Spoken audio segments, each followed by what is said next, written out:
When people have mental health problems, research has shown that there are particular styles or ways of thinking that people rely on a lot more when they're going through mental health problems.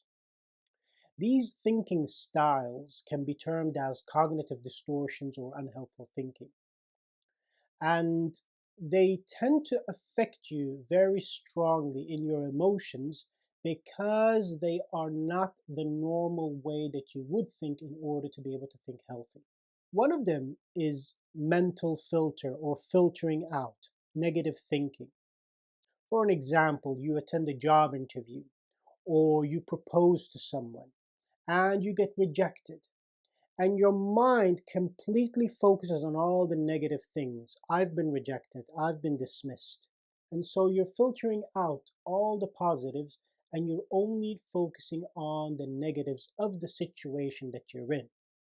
So what do you do? What's the solution? Well, you need to start asking questions. Am I filtering out the positives? Would other people agree with my perspective? Another way of thinking is catastrophizing. This is when your brain worries a lot about what's going to happen or what's happened. And then from all the possible outcomes that could happen, your brain picks the worst case scenario. It's a catastrophe. So in the previous example, you've attended a job or you proposed to someone, you've been rejected. Catastrophizing means you'll think, I will never get a job now. I am going to be lonely my whole life and I'm going to be poor and no one will want to know me. See how you're reaching for the absolute worst case scenarios just because of a single situation? Realize in this point and how to deal with this is an understanding that there are multiple perspectives and lots of ways that things can turn out. But your brain is only focusing on one thing, which is the worst case scenario for you. Another thinking style is mind reading. This is when we go around and act like we have the ability to read people's minds, because everything that we do around people suggests that we already know how they are thinking. And we tend to combine several thinking styles at the same time that are unhelpful, which is catastrophizing and mind reading. So we go to an event, we might have a small accident, we might make a mistake, and immediately the brain just focuses to, they think I'm an absolutely horrendous person. They don't want me around anymore. Look at how they're looking at me. And your mind really focuses on just trying to interpret their facial expressions. How do you deal with this? Well, realize first and foremost that the way that you're thinking is absolutely not a fact. It is an opinion. It may be true, but it may also very likely not be true. But you're running your life as if it is actually true, as if you have divine knowledge that you know exactly how people are thinking. Another unhelpful thinking style is black and white thinking. This is when our way of judging things is very extreme. We pick one out of two extremes. Things can only be good or bad, right or wrong. They can't be in between. So if something happens, it has to be absolutely horrendous or it's fine. There's no in between. Realize that thinking in this way means you'll limit your life. You won't be able to approach things until you are full of certainty that it's a good thing to do. And so you need to ask yourself, am I thinking in black and white? Am I not considering the complexities of life? Another thinking style, which can be unhelpful when taken to extremes, is what's referred to as shoulding and musting, or shoulds and musts.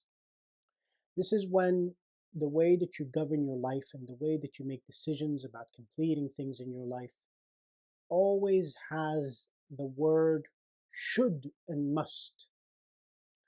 Generally, we tend to use these words to denote an obligation. You have to do things. But if everything becomes a should and must, I must make it on time or else. I must get everything done today or else. What that does is it puts you in a position where if you don't get exactly what you've put into your mind, you have failed. You have done something wrong. It's like living on a knife edge. This can be applied to things that are an obligation. But when it applies to everything that you do, like leaving the house, getting dressed, meeting people, doing your shopping, completing tasks, it means you're always on high pressure to get it done perfectly. Well, a question needs to be asked once you recognize that your mind tends to run in this thinking style, shoulds and musts, which is this helping me?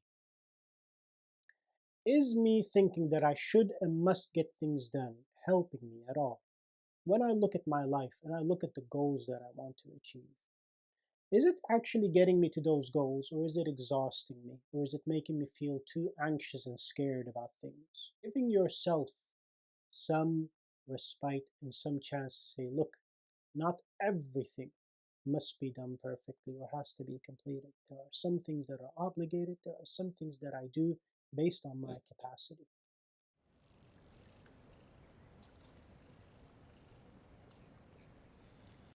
When we look at it from an Islamic framework, we have to be able to recognize that there is something that's happening with all these thinking styles that are unhelpful if reached to an extreme.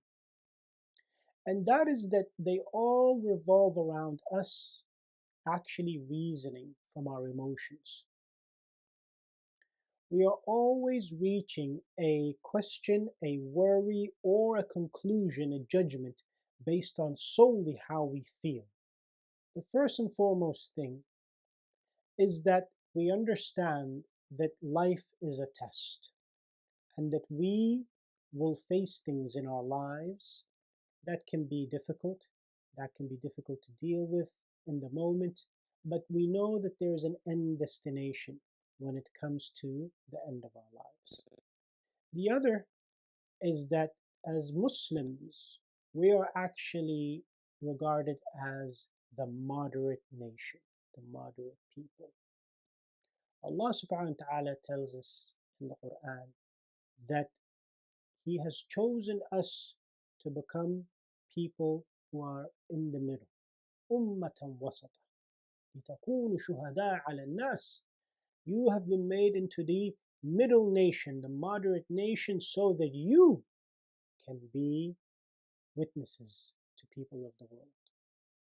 Which means that in anything that we do, we always look for the balanced approach, which is what it means to be moderate. And when we look at the way that we're thinking, especially when we're very anxious, when we're very paranoid, when we're very depressed, it tends to be that we're taking extreme points of view. And we ask ourselves the question, am I being moderate? Am I being balanced? And to round that off from the Islamic framework and teachings is realizing that one of the greatest attributes of Allah subhanahu wa ta'ala is His rahmah. As the Prophet, peace be upon him, said, when Allah subhanahu wa ta'ala wrote for himself his attributes, the first thing that he put in the book of decree is that my mercy overtakes my wrath. The mercy of Allah is greater than the wrath. Being extreme with yourself, being very emotionally driven, and being very strict with yourself tends to take you away from that rahmah that you also have to have for yourself in order to function.